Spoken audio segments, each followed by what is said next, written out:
बान सईदाबाद भरिसां ॻोठ हाजी मोहम्मद शाह ते गुज़िरियल रात देर सां फायरिंग जा जवाबदार गिरफ़्तार करण बदिरां बान सईदाबाद पुलिस बाग़ियुनि ते केस दाख़िल करे वरितो। इलाइक़े में ख़ौफ़ वारी सूरतहाल बरक़रार। सैयद बिरादरीअ जे हवेलियुनि मथां फायरिंग जा जवाबदार गिरफ़्तार न थिया त ज़िले जामशोरे जी पुलिस ज़िम्मेवार हूंदी। बान सईदाबाद जे ॻोठ हाजी मोहम्मद शाह में गुज़िरियल रात देर सां लगातार फायरिंग थियण खां पोइ बान सईदाबाद पुलिस जे अचण खां पोइ फायरिंग जो सिलसिलो बंदि थी वियो। जे बाद बान सईदाबाद पुलिस 5 ॼणनि राजा शाह, सैयद दीन मोहम्मद शाह, रखियल मला समेत मुख़्तलिफ़ माण्हुनि ते केस दाख़िल करण खिलाफ सैयद बिरादरी जे सैयद शेर मोहम्मद शाह, सैयद दीन मोहम्मद शाह, सैयद मदद अली शाह, सदरदीन शाह, अल्लाह रखियो मला, अली खान मलूकानी, अली अनवर सोलंकी जी अॻुवाणी में एहतजाजी मुज़ाहिरो करे पंहिंजे ॻोठ जे अॻियां धरणो हयो। उन मौक़े ते ॼाणायल अॻुवाणनि दाईंदे इल्ज़ाम हयो त राहपोटा बिरादरी जे माण्हुनि असांजी ज़मीननि ते कब्ज़ा करण खां पोइ ज़मीननि जे अॻियां इंक्रोमेंट रखी मना करण ते राहपोटा असांजे हवेलियुनि मथां 6 कलाक लगातार फायरिंग कंदा रहिया।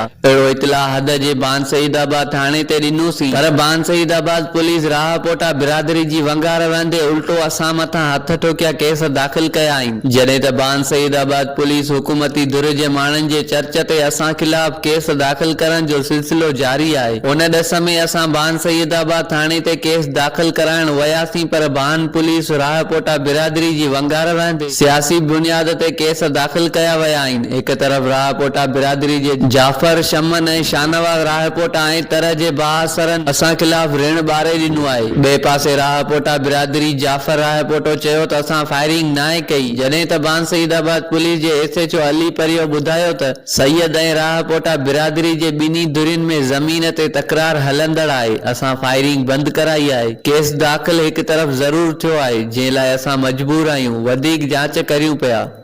Azhar Ali comber, तोंग news, Jamshoro. हर टाइम ते वञूं था थाणे ते